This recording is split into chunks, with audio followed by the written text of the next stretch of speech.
안녕하세요. 오늘도 사연살롱을 찾아주셔서 감사합니다. 저는 원래대로였다면 다가오는 꽃피는 3월에 결혼식을 올렸을 30대 초반 여성입니다. 이미 지인들한테 돌릴 청첩장도 모두 제작한 상황이었고 결혼식장부터 신혼여행, 혼수용, 가정 가구들까지 모두 구입을 마친 상태였는데 이렇게 파혼하게 된 제 사연을 답답한 마음에 여러분들에게 들려드리고자 사연을 보내게 되었어요. 흔히 파혼이 이혼보다 낫다고 하지만 결혼 직전에 파혼이라니 그 주인공이 제가 될 줄은 몰랐거든요. 그렇다고 파혼한 걸 후회하는 건 아닌데 따지고 보면 조상님이 저를 도와주셔서 결혼까지 가지 않고 파혼할 수 있었다고 생각해요. 아니, 세상은 넓고 미친년은 많다고 하더니 정말 그렇더라고요. 살면서 한두 명 보기도 힘들다고 생각했는데 결혼을 앞둔 그 중요한 시점에서 이렇게 한꺼번에 그것도 가족이라는 집단으로 만났다는 것이 실로 놀라운 일이었어요. 그리고 그중 가장 실망스러운 사람은 당연히 저랑 결혼까지 약속한 그 남자인데요. 마음 같아서는 더 심한 표현으로 그 인간 같지 않은 사람을 표현하고 싶지만 그래도 많은 분들이 듣고 계실 테니 그 남자 혹은 예비 남편이라 표현할게요. 아무튼 그 남자의 배신이 저에겐 더 큰 충격과 상처였어요. 결혼이라는 게 남은 인생을 함께 하자고 약속하는 거잖아요. 그런데 그런 중요한 일을 앞에 두고 제가 아닌 자기 가족 편에 섰다는 게 지금도 너무 화가 나는데요. 그래서 이렇게 그 남자에 대한 이야기를 하고자 합니다. 저랑 그 남자는 한 재테크 강의에서 처음 만났어요. 둘 다 투자나 재테크에 관심이 많았는데 우연히 옆자리에 앉게 되어 이야기를 나누게 되었어요. 그리고 신기하게도 그 뒤에 다른 강의 시간에도 만나게 되었고 그렇게 몇 번의 우연이 계속되다 보니 인연이 시작되었죠. 그렇다고 저희가 그런 인연으로 사귀기 시작한 건 또 아니었는데요. 그냥 관심사가 같다 보니 정보 교환 차원에서 연락처도 주고받고 좋은 강좌나 눈여겨볼 투자처가 있으면 같이 분석해보는 등 철저하게 재테크 메이트였어요. 정말 이성적인 감정은 1도 없었는데 고백하자면 저는 이상하리만큼 연애나 결혼에 관심이 없었거든요. 이런 말 이상하게 들리실 수 있는데 저는 어릴 때부터 돈이 좋았어요. 물론 돈 싫어하는 사람은 없겠으나 저는 정말 순수하게 돈을 좋아했어요. 그래서 어릴 때는 용돈을 받으면 그걸 쓰기보다 은행에 저금해서 이자 받는 걸 신기해했는데 어릴 때는 그게 왜 그렇게 신기했는지 모르겠어요. 내 돈을 은행에만 맡겨두면 은행이 나한테 돈을 더 준다는 게 그냥 꽁돈이 생기는 것 같아 기분이 좋았죠. 거기에 돈을 많이 맡길수록 이자를 더 준다는 것도 어린 마음에 좋았어요. 그러니까 아무것도 안 해도 은행에 돈만 있으면 돈을 벌 수 있다는 거잖아요. 그렇다 보니 용돈 이외에 생일이나 어린이날, 크리스마스 명절 같은 날 친척들에게 용돈을 받으면 전부 저금을 했는데 그렇게 살다 보니 대학에 가서도 저는 좀 남달랐죠. 갓 20살이 되었다고 화장하고 예쁜 옷 입고 남자친구 만들어 데이트하는 것들이 제가 보기에는 전부 낭비 같아 보였어요. 그리고 그때는 제 손으로 돈을 벌 수도 있으니 저는 좀 더 돈을 많이 벌고 싶었는데요.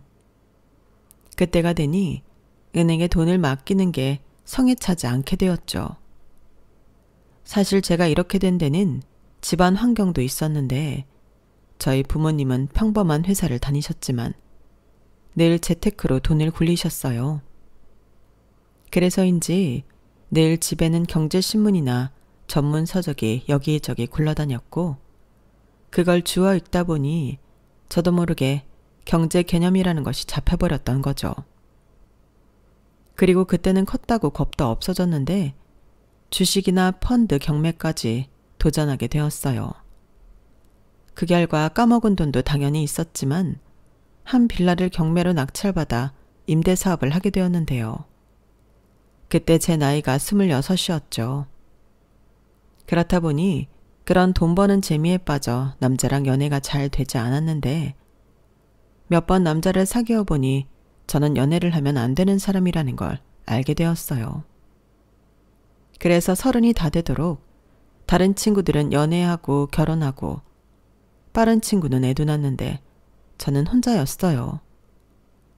그렇다고 혼자라 외로움을 타거나 힘들지도 않았는데 그건 어디까지나 제 생각일 뿐 부모님은 아니셨죠. 그러다 결혼은 물론이고 연애도 하지 못하고 나이만 먹을까봐 점점 조바심을 느끼기 시작하셨는데 오죽 마음이 급하시면 저더러 속도 위반도 좋으니 결혼할 남자를 데리고 왔으면 좋겠다고 하셨어요. 그게 무슨 말이야. 누가 자기 딸한테 그런 막말을 해. 아휴, 네 아빠가 오죽하면 저런 말을 하니. 네가 남자 보기를 돌같이 하니까 그렇잖아. 너는 이성적 호기심 같은 것도 없어. 없어. 오히려 너무 유치하고 한심하잖아. 꼭 본능만 쫓는 동물 같아. 아휴, 아니 쟤는 누굴 닮아 저래? 너 혹시 여자 좋아하냐? 아빠, 아니라고. 나는 그냥 남한테 관심이 없어. 그럼 너는 뭐에 관심 있는데? 돈. 나는 돈이 제일 좋지. 내가 이번에 노리고 있는 건물이 경매가 2번 유찰됐거든? 나 그거 이번에 낙찰받을 수 있을 것 같아. 감이 딱 좋아. 얘가 정말 왜 이래? 돈도 좋지만 너는 지금 남자가 더 좋아야지. 얘를 정말 어떡하면 좋아? 너는 너 좋다는 남자도 없어? 전에는 많지는 않아도 있긴 했잖아. 이젠 씨가 마른 거야. 여보, 그 말은 좀 그렇다. 얘가 어디가 어때서? 나도 답답해서 하는 소리지. 요즘 남자들은 능력 있는 여자 좋아한다며. 얘처럼 능력 있는 여자가 어딨어? 집으로 벌써 집이 2채나 있는데. 너 어디 가서 자랑 같은 거 안 하냐? 아빠, 요즘 누가 사기당하려고 그런 자랑을 해. 원래 그런 건 아무도 모르게 하는 거야. 이 봐봐. 이게 문제네. 네가 아무도 모르게 그러고 있으니 남자가 안고 있는 거야. 아무튼 30 되기 전에는 어디 가서 바보 온다리로 데리고 와. 알겠어? 바보 온다리라니. 저희 엄마 아빠, 특히 아빠는 하나밖에 없는 딸이 이대로 노처녀가 될 것만 같았는지 늘 저만 보면 남자 타령을 하셨어요. 그래서 그 잔소리 듣기 싫어 독립을 결정하게 되었고 가지고 있던 건물들을 정리해서 거의 대출 없이 30평대 아파트를 장만해 들어가 살았는데 그 아파트도 단순히 나가서 살기 위해 구한 것이 아니라 투자 가치가 많은 것 같아 무리를 해서 사게 되었어요. 어차피 돈 써서 집을 사야 한다면 미래 가치가 있는 집을 사는 게 맞으니까요. 그렇다 보니 다른 부수입이 없어져 다시 시작해야 했고 또 돈을 이리저리 신중하게 굴리느라 정말로 연애할 짬이 나지 않았는데 무슨 운명의 장난인지 거기서 저보다 5살 많은 제 짝을 만난 거죠. 얼굴도 자주 보고 서로 관심사가 같다 보니 얘기도 잘 통했는데 어느덧 친분이라는 게 생겨 밥도 먹고 카페에서 만나 같이 공부도 하니 1년이 조금 되지 않아 전에 없던 감정이 싹트기 시작했어요. 남들 보기엔 저희의 만남과 데이트가 지루해 보일 수 있지만 저도 그 사람도 서로의 도움으로 리스크를 조금이나마 줄이고 그 일이 결과적으로 투자 수익을 냈을 땐 희열이 장난이 아니었어요. 게다가 혼자가 아니라 같이 했다는 그 뿌듯함이 제 두 눈에 콩깍지를 씌웠는데요. 집신도 짝이 있다고 이렇게 내가 내 짝을 만났다고 생각했죠. 그리고 무엇보다 저도 저지만 저 사람도 돈에 대해 해박하고 해안이 있는 사람이니 함께해도 손해볼 게 없다고 생각했는데요. 그래서 그렇게 시작한 연애가 횟수로 2년이 넘었어요. 솔직히 둘 다 헛돈 쓰는 게 싫어서 비효율적이게 영화 보고 비싼 밥 먹고 쓸데없는 디저트 먹으러 카페에 가는 것보다 제가 혼자 사니 저희 집에서 데이트하는 날이 많았는데 2년 동안 저는 그 남자랑 크게 싸우는 일도 없었고 제가 그 남자를 한심하게 생각한 적도 없었어요. 그러니 본가에 가서 결혼에 대한 압박을 받을 때면 자연스럽게 그 남자와의 결혼을 생각해 봤는데 좋으면 좋았지 나쁠 건 없어 보이더라고요. 그리고 그 마음이 통했던 건지 저는 그 남자한테 청혼을 받게 되었는데요. 그 사람도 나이가 있다 보니 집에서 결혼하라고 잔소리가 이만저만이 아니라고 하긴 했어요. 그나마 저는 혼자 살아서 그게 덜 하지만 그 남자는 부모님이랑 함께 살고 있었기 때문에 거의 매일 여자친구 없냐? 여자친구 있는데 왜 결혼 안 하냐? 이런 말을 들었다고 했는데요. 그렇다고 주변에 쫓겨서 서두르는 결혼은 하고 싶지 않았다고 했어요. 하지만 저를 만나면 만날수록 놓치면 안 되겠다는 확신이 들었고 거절당할까 무서워 청혼을 하려고 했다가 말도 하지 못하고 돌아가는 날도 있었다고 했는데 자기 딴에는 용기를 내서 하는 청혼이라며 살짝 목소리도 떨리고 있었어요. 사실 저는 그게 살짝 의외이기도 하고 감동이었는데 평상시에는 절대 그런 사람이 아니거든요. 저는 돌다리도 두드려보고 건너는 타입이라면 이 남자는 좀 달랐거든요. 모험심도 있고 일단 마음만 먹으면 밀어붙이는 그런 사람이었는데 저한테 말을 못해 청혼도 못하고 돌아가는 날이 있었다니 이 남자의 의외의 모습이 너무 귀엽게 느껴졌어요. 하긴 그때는 제 눈에 콩깍지가 씌어 있으니 더 그랬겠죠. 그렇게 저는 콩깍지에 씌어 청혼을 받아들이고 결혼을 준비하게 되었는데요. 저희 부모님은 물론이고 시부모님까지 저희 결혼을 두 팔 벌려 대환영해 주셨어요. 양가 부모님이 바라던 결혼이라 그런지 어딜 가도 대접만 받았는데 앞으로 쭉 이렇게만 살면 좋겠다고 생각했죠. 평소에는 그다지 부모님에게 잘한다는 생각은 하지 못했는데 양가 부모님이 좋아하시는 모습을 보니 이게 뭐라고 죄송하기도 하고 앞으로는 잘 사는 모습을 보여드려야겠다 생각했어요. 그리고 결혼을 준비하려면 가장 현실적인 돈에 관한 서로 간의 오픈을 해야 하잖아요. 누군가는 전부 다 오픈하면 안 된다고 하는 사람도 있었지만 예비 남편인 그 남자가 먼저 자기 통장들을 모두 오픈해서 보여주는데 저도 그냥 전부 오픈했어요. 상대가 먼저 10원짜리까지 까서 보여주는데 저도 솔직하고 싶더라고요. 그래서 제 명의의 집이며 주식 적금 통장에 보유하고 있는 현금 자산까지도 예비 남편한테 오픈했는데요. 다른 건 몰라도 제가 집이 있다는 사실에 그 남자는 깜짝 놀랐어요. 평소 자주 오던 제가 살던 집이 자기는 전세나 월세쯤이라고 생각했다고 했는데 그렇기 때문에 저를 다시 봤다는 듯 활짝 웃었어요. 그러면서 그럼 집 걱정할 필요도 없는 거야? 라고 말했는데요.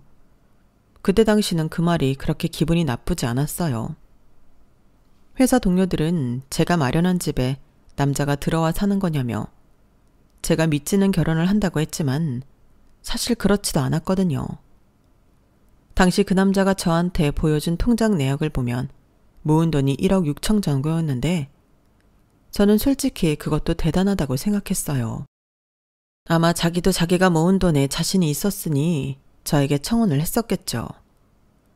그래서 저나 그 남자나 돈에 대해서는 철저한 사람이니 결혼 후에도 돈 문제만큼은 걱정 없겠다는 확신이 있었는데 제 명의의 집을 신혼집으로 사용하는 대신 예비 남편이 자기 돈으로 올 리모델링과 혼수를 하기로 했어요.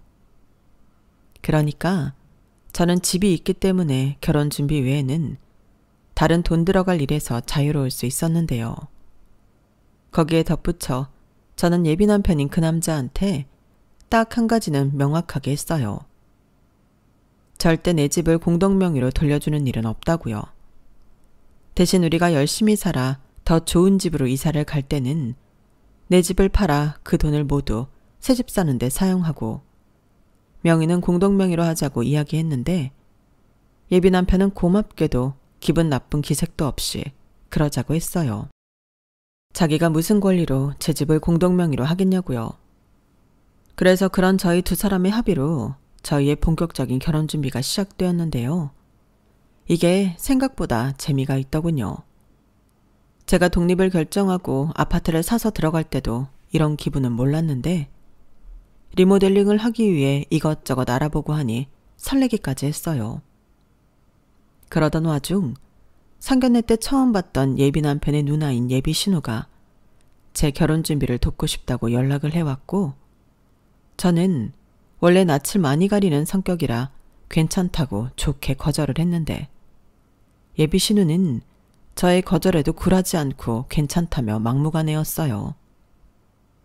그러면서 자기 동생 돈이니 결혼 경험이 있는 자기가 나서서 결혼 준비를 돕고 싶다고 했는데 제 기분상일지 모르겠지만 예비 남편도 자기 누나가 그러는 걸 어쩌지 못하는 것 같았어요. 그리고 예비 신우는 뭐가 그렇게 궁금한 게 많은지 저한테 이런저런 질문을 쉴 새 없이 했는데 가장 궁금한 게 제 명의의 아파트더군요. 예비 신우는 결혼하고 8년 차였는데 빌라에 살고 있다고 하더라고요. 그래서 리모델링 경험이 있다고 했어요. 근데 올케라고 불러도 되지? 어차피 결혼하면 그렇게 부를 거니까. 아, 네. 편하게 부르세요. 그래, 올케도 편하게 형님이라고 불러. 원래 그렇게 부르는 거야. 네. 그나저나 올케는 어떻게 어린 나이에 그런 큰 아파트를 장만할 수 있었어? 정말 집에서 하나도 도와준 게 아니야? 내 동생한테 들었는데 올케 아파트 대출도 없다며. 비결이 뭐야? 나 진짜 궁금해. 그게 제가 경매 쪽을 오래전부터 공부했어요. 관심도 많고 작은 평수 빌라부터 차근차근 하다 보니까 제 앞으로 빌라 2채가 있었는데 그거 가지고 팔고 돈 보태서 샀죠. 그것도 신축이 아니라서 그 돈으로 살 수 있었어요. 정말? 우와, 대박. 그 아파트 내가 시세 찾아보니까 7억이 넘던데? 다행히 위치랑 상권이 좋아서. 그치, 내가 찾아보니까 그렇더라. 근처에 역도 있고 대형 마트 2개에 학교도 초중고 다 있고 학군도 말해 뭐해. 올케 진짜 부러워. 부럽긴요. 저도 남들 놀 때 안 놀고 허리띠 졸라매서 산 집인걸요. 형님도 충분히 하실 수 있어요. 이렇듯 예비 신우는 제가 사는 아파트에 정말 관심이 많았는데 자기가 오래된 빌라에 살고 있어 그런가 아파트에 대한 꿈인지 로망인지가 많았어요. 그래서 노하우를 알려달라고 자꾸만 보챘는데 솔직히 돈 벌어서 안 쓰고 똑똑한 투자만 잘하면 누구나 할 수 있는 거라 저는 알려주고 자시고 할 것도 없다고 했어요. 그러자 예비 신우는 그게 제일 어려운 거라며 입을 삐죽거렸고 그 이후부터는 태도를 바꿔 아무리 집이 있다고 해도 그렇지 공동명의 해주는 것도 아닌데 결혼 준비에 자기 동생 돈만 쓰냐고 자기 속내를 드러내기도 했는데 그 이유엔 마치 자기 동생이 손해보는 결혼을 하는 것처럼 구는 것 같아 저도 살짝 기분이 언짢았어요. 거기에 예비 신우의 나이가 저보다 10살이 많아 여러모로 불편하고 부담스러웠는데 게다가 어느 순간부터는 제가 의견을 내도 자기 의견을 내세운 날이 많아 이건 아니다 싶었어요. 다른 사람도 아닌 제 결혼식인데 제 마음대로 하지 못한다는 게 말이 안 된다고 생각했거든요.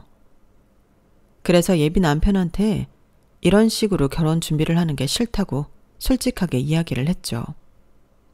그러자 예비 남편 잠시 난처하다는 얼굴을 하긴 했지만 알겠다고 했는데 일단은 자기가 자기 누나한테 얘기를 좀 해보겠다고 저한테 기다려달라고 하더군요.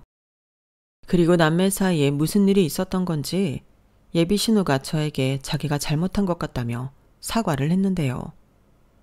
올케, 내가 미안해. 대성이한테 들었는데 아차 싶더라고. 나는 그냥 결혼 선배로서 도움을 주고 싶었던 것뿐이야. 결혼 준비하면서 들어가는 돈이 많다 보니 나중에는 안 써도 되는 돈을 쓰는 경우가 많거든. 그래서 나는 내 동생 돈이기도 하고 걱정이 돼서 꼭 필요한 돈만 쓰게 하려고 했던 것뿐인데 그런 내 행동이 올케한테 오해를 샀나 봐. 정말 미안해. 나는 맹세코 내 동생 돈이니까 올케 의견을 무시하고 내 마음대로 할 생각은 없었어. 아, 네. 근데 결혼 준비는 아무리 생각해도 당사자가 하는 게 맞는 것 같아서요. 그래, 그렇지. 그러니까 앞으로는 올케 의견 99% 반영하고 나는 1%만. 대성이는 돈 굴리는 건 잘해도 돈 쓰는 법은 몰라. 원래 어릴 때부터 우리 남매가 거꾸로였거든. 원래 돈도 써본 사람이 잘 쓰는 거 알지? 얘기 들어보니까 올케도 돈 벌고 불릴 줄만 알지 잘 못 쓰는 것 같던데. 예비 신우는 아직 식도 올리지 않았는데 저한테 올케소리를 아주 자연스럽게 하며 자기가 이번에는 나서지 않을 테니 저에게 오해를 풀려고 했어요. 그리고 예비 남편도 누나가 이번 일로 느낀 게 있으니 걱정하지 말라고 했고 큰 계약이나 자기 의견이 필요할 때는 시간을 내서 같이 움직이겠다고 했는데 그때가 하필이면 예비 남편의 회사가 바빠져서 예비 남편이 주말 출근도 하고 있을 때였어요. 그러니 자기가 없는 시간에는 주부인 자기 누나랑 같이 결혼 준비를 하라는 건데 이게 참 안 한다고 할 수도 없고 난감하더군요. 그래서 결혼식 날짜도 이미 잡았겠다. 제 의견을 들어주겠다고 하니 같이 다니는 날을 아주 최소한으로 하고 저는 예비 신우랑 결혼 준비를 계속했는데요. 결혼 준비 중 가장 시급한 건 집 리모델링이었어요. 제가 살고 있는 집이다 보니 공사가 진행되는 기간에는 제가 집을 비워야 했는데 예비 남편이 혼수를 해오는 만큼 버릴 것도 참 많았죠. 그리고 신혼집이고 리모델링이 처음이다 보니 조명등 하나하나까지도 제 손으로 고르고 싶었는데 예비 신우는 전에 제가 불편하다고 한 것도 있고 하니 그건 좀 아니지 않나? 라고 말을 할 뿐 전처럼 자기 마음대로 하려고 하진 않았어요.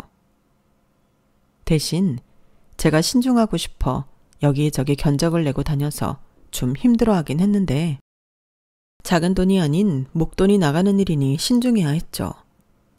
그러다 그나마 마음에 드는 견적에 계약을 진행했는데요.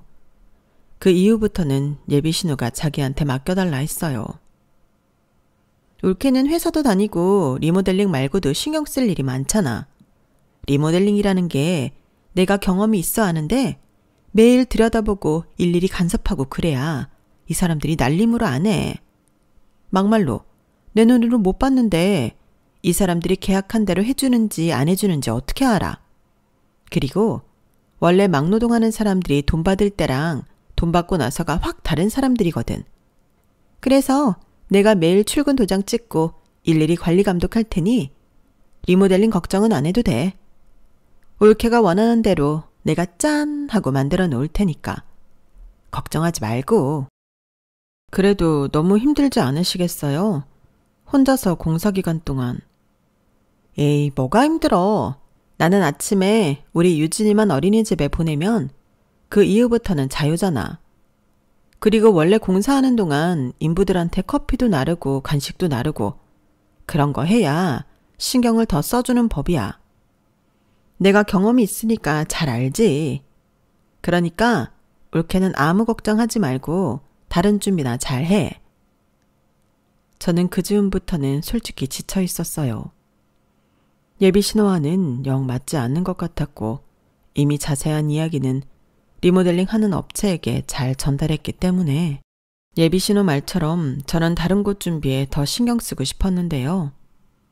지금 생각해보면 리모델링에 들어가는 돈이 제 돈이 아닌 예비 남편 돈이라 비교적 쉽게 예비 신우한테 넘길 수 있었던 것 같아요. 그러면서 저는 분명히 예비 남편한테 누나한테 너무 다 의지하지 말고 맡겨놓지 말고 자기 돈이니 자기가 신경 좀 쓰고 확인해. 우리가 살 집이잖아. 라고 일러두었죠. 아무리 바빠도 그 정도는 신경 쓸 수 있다고 생각해 저는 그렇게 두 남매한테 집 리모델링을 맡겨두고 제가 살던 집을 정리하며 오랜만에 본가에 들어가 부모님과의 생활을 했어요. 그때는 시집갈 딸이랑 마지막으로 같이 지내는 거라고 생각해서인지 부모님이 정말 저한테 잘해주셨는데 괜히 마음이 뭉클해지더라고요. 저희 부모님에겐 자식이라고는 저 하나밖에 없으셨거든요. 분명 제 기억으로 제 동생을 갖기 위해 많이 노력하셨는데 그게 잘 되지 않으셨어요. 그래서 두 분 다 저를 향한 마음이 남다르셨는데 시집가라고 잔소리할 때는 언제고 막상 결혼 날짜까지 잡아놓고 보니 집안 분위기가 많이 뒤숭숭했어요. 어떤 날은 너무 좋았다가 어떤 날은 좀 우울해 하시기도 했는데 이렇게 파혼을 하게 될 줄은 두 분 다 모르셨겠죠. 사실 저도 그때까지는 어떤 낌새조차 알아차리지 못했어요. 그냥 남편 집도 다른 집들과 다르게 누나가 좀 유별나다라고 생각했는데 그건 결혼 후에 제가 잘 정리할 일이라고 벼르고 있었어요. 애당초 신우와 사이좋게 지내는 건 바라지도 않았기 때문에 선을 지켜달라 단호하게 처신할 생각이었는데요. 그건 어디까지나 결혼해서 정식으로 가족이 된 이후의 일이라고 생각했죠. 그래서 리모델링은 맡겨둔 채 다른 준비를 차근차근 끝을 냈는데요. 신혼여행 예약이며 혼수 가구들까지 모두 계약해 결혼식 일주일 전에 배송받기로 했어요.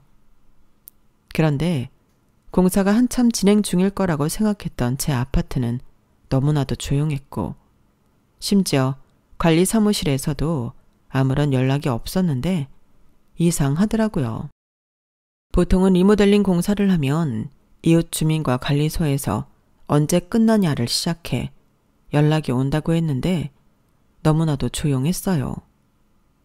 처음엔 예비 신호가 중간에서 조율을 잘해서 그런가 생각도 했지만 저도 제 신혼집이다 보니 공사가 어느 정도 진행이 되었을지 궁금하더라고요. 그래서 퇴근하고 빵집에 들러 종류별로 빵을 사서 오랜만에 집에 가봤는데 세상에나 저희 집은 제가 나온 그 모습 그대로였어요. 분명 업체 소장님은 한참 공사 중이라고 하셨는데 너무 이상했죠. 그래서 관리 소장님에게 사람들이 오고 가지 않았냐고 여쭤보니 그런 적 없다고 하셨고 저는 너무 이상해서 예비 신우한테 바로 전화를 걸었어요. 하지만 받지 않더군요. 그래서 이번에는 예비 남편한테 전화를 걸었죠. 나야. 무슨 일이야? 집 리모델링 말이야. 왜 하나도 진행이 안 됐어? 나 지금 우리 집인데 사람이 드나든 흔적도 없어. 그게 우리 누나가 그러는데 중간에 일이 좀 꼬였대. 그래도 공사 기간은 맞출 수 있다고 했으니까 조금만 기다려줘. 무슨 소리야? 자기만 믿고 기다리라고 하더니 무슨 일이 있으면 바로 나한테 연락을 주셨어야지. 자기 누나 전화도 안 받아. 누나가 바빠서 그래. 주부잖아. 애랑 매형이랑 있으니까 바빠서 못 받았겠지. 걱정하지 마. 어떻게 걱정을 안 해. 결혼 날짜는 코앞이고 이제 가구랑 가전들도 차례차례 올 텐데 집에 공사가 안 끝나면 어떻게 해? 당신 누나 정말 믿을 수 있는 거야? 뭐? 자기 말이 점점 심해진다. 일이라는 게 변수가 있을 수도 있는 건데 왜 이렇게 예민해? 우리 누나가 공사기간 맞출 수 있다고 하잖아. 저는 그날 예상치 못한 결과에 예비 남편과 전화였지만 꽤 심각하게 싸웠어요. 그리고 리모델링보다 제가 자기 가족을 못 믿겠다고 하며 비하하는 것 같으니 팔은 안으로 굽는다고 저한테 뭐라고 했는데 저는 또 그게 듣기 싫더라고요. 먼저 상식에 벗어난 행동을 한 사람은 예비 남편의 누나였는데 저에게 뭐라고 하는 그 사람에게 실망했어요. 그리고 그런 좋지 못한 기분으로 결혼 준비를 끝냈는데 마침 결혼 준비의 마지막이었던 청첩장이 그 다음날 회사로 배달되었어요. 요즘은 촌스럽게 종이 청첩장을 주는 일이 거의 없는데 그래도 부모님이랑 친척들 상사에게는 실물 청첩장을 들어야 하겠더라고요. 그리고 일부는 예비 남편 몫의 분량이었는데 하필이면 싸웠을 때 청첩장이 와서 좀 곤란했어요. 하지만 결혼을 안 할 것도 아니고 어른들은 또 돌려야 할 청첩장을 목이 빠지게 기다린다고 해서 저는 화난 감정은 뒤로하고 예비 남편한테 문자를 했는데 제 문자를 받은 예비 남편이 대뜸 전화를 해서 어제 일은 자기가 잘못했다고 사과를 하더군요. 생각해보니 제 입장에서는 당황스럽고 불쾌할 수 있는 일인데 자기가 너무 냉정하게 말해 잘못했다는 걸 인지했다고 하면서요. 그리고 화해의 의미로 퇴근하고 모처럼 좋은 데 가서 저녁을 먹자고 했는데 앞서서 말씀드렸듯이 저희가 낭비를 싫어해 남들이 얘기하는 좋은 곳에서 식사를 한 적이 별로 없거든요. 그런데 돈을 써보면 그 맛을 안다고 결혼 준비를 하며 돈을 좀 쓰다 보니 그런 것도 꼭 나쁜 것이 아니라는 생각을 하게 됐는데 예비 남편이 나가서 밥도 먹고 데이트를 하자고 하자 기분 나쁜 게 언제였냐는 듯 저는 설레었어요. 그래서 퇴근 시간에 맞춰 약속 장소로 갔고 마침 예비 남편과 만나 음식점으로 이동을 하고 있는데 예비 시누이한테 연락이 왔어요. 자기가 바빠서 연락을 한다는 게 깜빡했었다고 하더라고요. 그러면서 시간 괜찮으면 자기 집에 놀러와서 밥을 먹으라고 했는데 옆에 예비 남편이 있다 보니 어떻게 해야 할지 몰랐어요. 모처럼의 데이트라 방해받고 싶지 않은 마음도 있었는데 집 리모델링은 또 급한 일이니 미루기가 그렇고 해서 데이트는 다음으로 미루고 예비 남편과 예비 신우집으로 향했는데요. 그 집을 가는 내내 저는 실로 놀라움을 금하지 못했어요. 서울 한복판에 아직도 이런 달동네 같은 곳이 있다는 게 신기할 정도였어요. 조금 오바해서 자동차도 이 골목은 못 지날 것 같았는데 왜 우리가 빌라촌이라고 부르는 곳이 있잖아요. 그것도 옛날 빌라들만 있어서 동강 거리, 조망권 이런 것도 없이 건물들이 전부 다닥다닥 붙어 있었는데 언덕은 또 왜 그렇게 높은지 걸어가는 내내 힘이 들더군요. 그뿐만이 아니었어요. 예비 신우 빌라는 5층 건물의 4층이었는데 엘리베이터가 없어서 계단을 올라가야만 했는데 여기를 어떻게 매일같이 다닐 수 있나.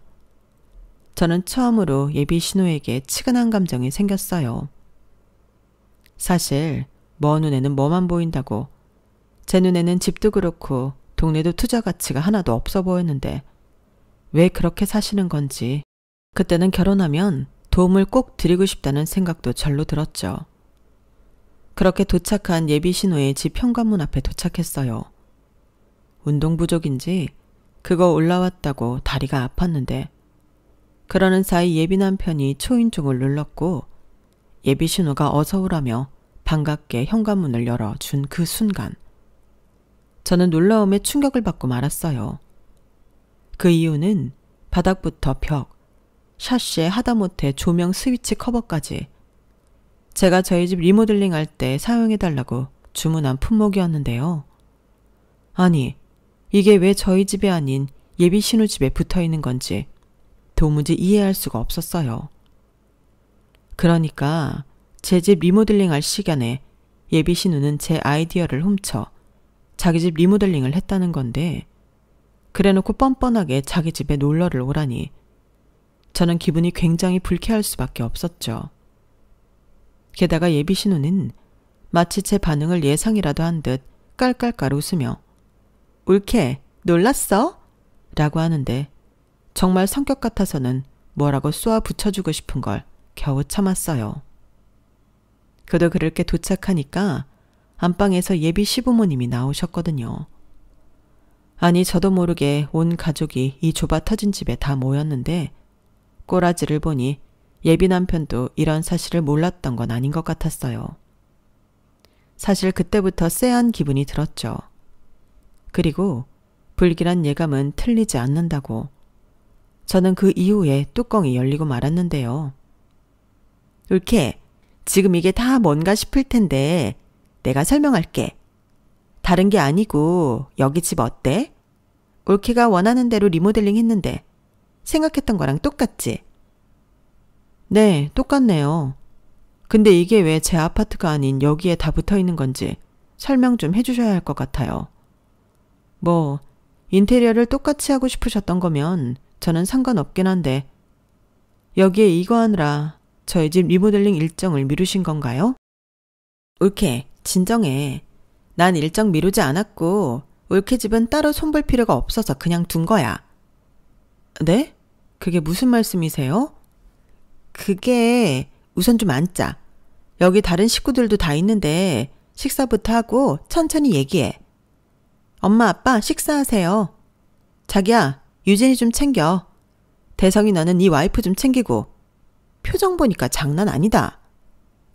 저는 순간 예비 신우가 저를 놀리는 것 같아 기분이 엄청 나빴어요.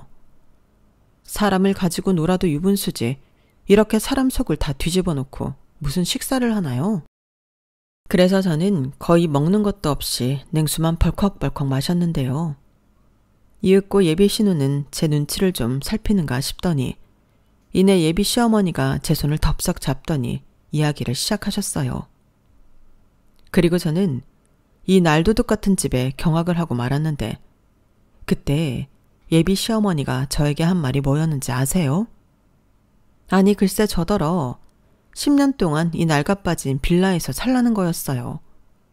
그리고 제 아파트에는 자기 딸네 가족이 10년만 살겠다고 하는데 그래서 리모델링을 제 아파트가 아닌 이 집에 했다고 설명하더군요. 뭐라고요? 지금 그게 말이나 되는 소리세요? 아니 어떻게 그런 걸 누가 마음대로 결정하는데요? 그 집은 제 집이에요. 제 집을 제 허락도 없이 10년을 산다고요? 아우 너도 참 말 매정하게 한다. 이제 한 식구 될 건데 네 거 내 거가 어딨니? 서로 돕고 살아야지. 그래 울케. 내가 미리 말을 못한 건 미안한데 말을 못했어.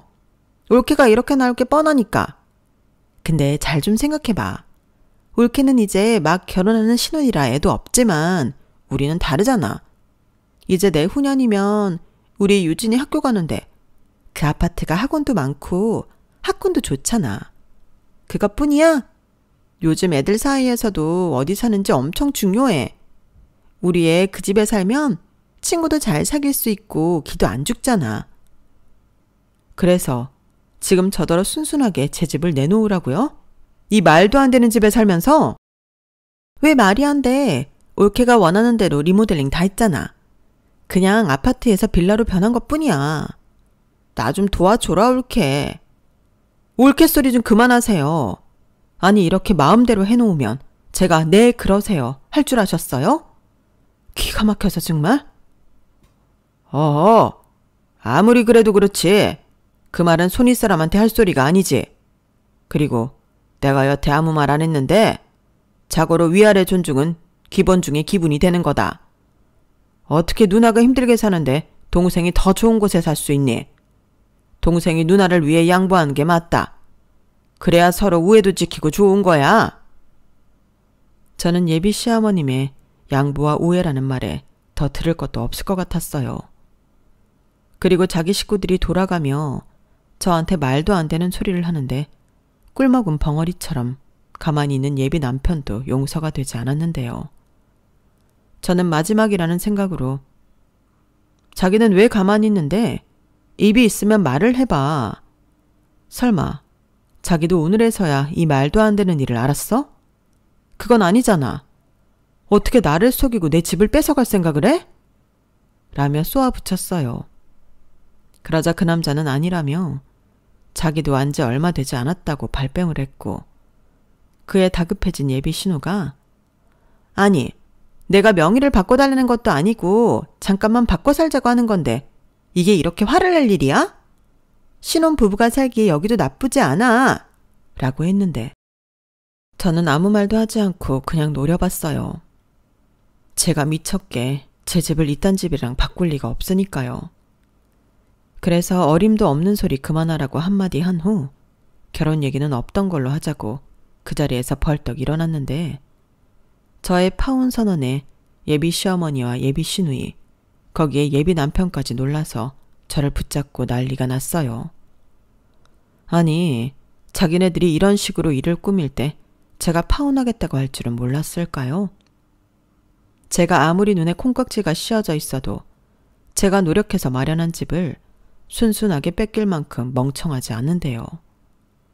그러자 예비 신우는 거의 울 것 같은 목소리로 자기 평생 소원이 아파트 단지에서 다른 엄마들이랑 브런치 먹는 거라는 말도. 그런 말도 안 되는 소리를 하는데 정말 한심하기 짝이 없었어요. 그런 게 자기 소원이면 진작에 자기 동생한테 도와달라고 해서 돈을 모으고 대출이라도 똘똘하게 받아서 아파트에 들어가면 되는데 이런 말도 안 되는 계획을 세웠다는 것 자체가 저를 우습게 아는 것 같아 가만히 있을 수 없었는데요. 저는 이딴 결혼 안 하면 그만이라고 큰 소리 쳤어요. 그러자 어디서 여자 목소리가 담을 넘냐며 예비 시아버님이 불같이 화를 내셨는데 그냥 집안 어른이 이렇게 하기로 했으면 네 하고 따르면 된다고 호통을 치셨어요. 그래서 저도 지지 않고 큰 소리로 응답했죠. 저 아직 혼인신고도 안 했고 이 집 며느리 아니에요. 그리고 말씀하시는 뽐새를 보니 더더욱 이 집 구석에 시집 오면 안 될 것 같네요. 저한테 함부로 말씀하지 마세요. 라고 했는데요. 예비 시아버님은 기가 막힌다며 뒷목을 잡으셨어요. 말로는 혈압이 높아서 위험하시다 하는데 그건 제가 알 바가 아니었죠. 막말로 제가 먼저 선을 넘은 게 아니잖아요. 그리고 더는 이 말도 안 되는 집과 엮이고 싶지 않다며 그 남자를 향해 가지고 갔던 청첩장을 꺼내 그 집 쓰레기통에 버렸는데요. 제 속이 다 뻥 하고 뚫리는 것 같더군요. 저는 그렇게 뒤도 돌아보지 않고 그 낡아빠진 빌라를 빠져나왔어요. 그러자 신발도 제대로 신지 못한 그 남자가 저를 붙잡겠다고 달려나왔는데요. 자기도 어쩔 수 없는 부분이 있었다고 변명을 늘어놓았어요. 자기라고 이러고 싶었겠냐고 자기도 제 마음을 충분히 이해한다고 했는데 그러면 뭐 하냐고요. 달라질 것이 없는걸요. 그래서 그럼 지금 이 순간부터 자기 가족들이랑 연 끊고 나랑 살 수 있냐고 제가 단도직입적으로 물었는데 그 남자는 그게 대답하기 어려운 질문인지 아무 말도 못하다가 자기를 이해해주면 안 되겠냐고 개소리를 하더군요. 저는 그 말에 이젠 다 끝났다고 다신 연락하지 말라고 했는데 다음 날 저에게 연락한 사람은 다름 아닌 그 남자의 누나였어요. 다른 건 다 떠나서 자기 딸을 생각해서 이해해줄 수는 없냐고 자기 딸이 초등학교 졸업할 때까지만이라도 배려를 해달라고 하는데 제가 왜 배려를 해야 하는 건지 모르겠다고 말해줬어요. 그러자 더는 못 참겠다는 듯 쌍욕을 퍼부으며 네가 그렇게 잘났냐고 아파트 있다고 유세 떤다는 등 막말을 하기 시작했는데요. 누가 봐도 여기서 안달이 난 사람은 제가 아니었죠. 저는 솔직히 이 결혼 안 하면 그만이었으니까요. 그래서 더는 화도 나지 않고 그저 이 사람들이 귀찮을 뿐이었는데 정말 그나마 있던 정도 뚝 떨어지는 일이 저를 기다리고 있었어요. 앞서 알려드렸듯 저희 결혼 준비는 제가 집이 있으니 대부분의 비용을 그 남자가 대고 있었잖아요. 그러니까 그 누나가 자기 집에 리모델링을 한 돈도 제 돈은 하나 없이 그 남자 돈만 들어갔는데 결혼이 엎어지자 그 남자는 자기 돈은 어떻게 되는 거냐며 저에게 책임이 있다고 자기 돈을 원상복구해달라고 내용 증명을 보냈더군요. 그걸 받고 읽는데 진짜 너무 어이가 없어서 사기죄로 고소하려고 했는데 제가 금전적으로 손해본 것이 없어서 불가능하다고 했어요.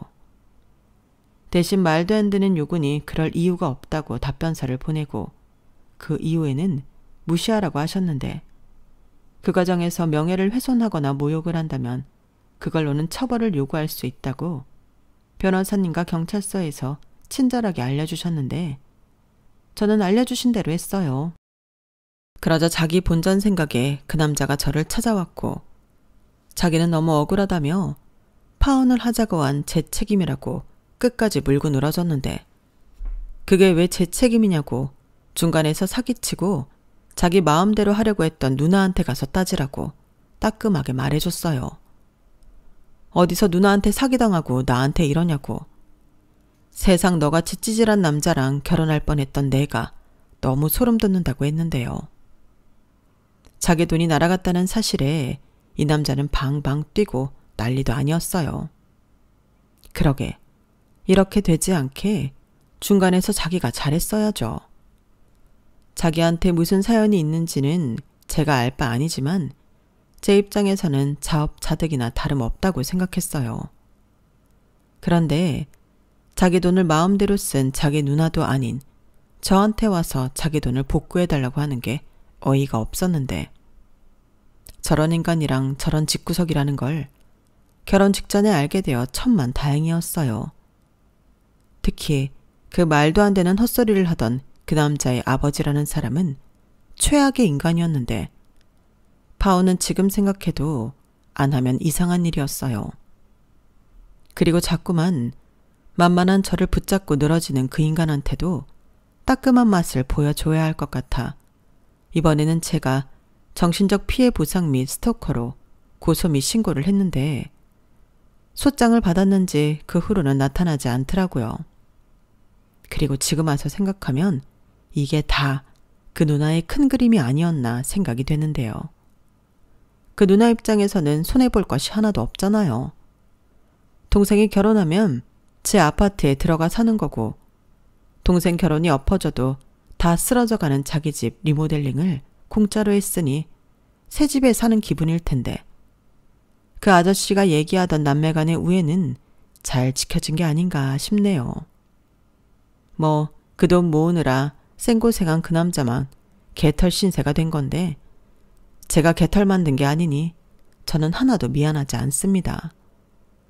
그리고 똑똑한 사람인 줄 알았더니 그것도 아니었는데 미리 알았다면 결혼은커녕 그냥 알고 지내는 지인 관계도 맺지 않았을 거예요.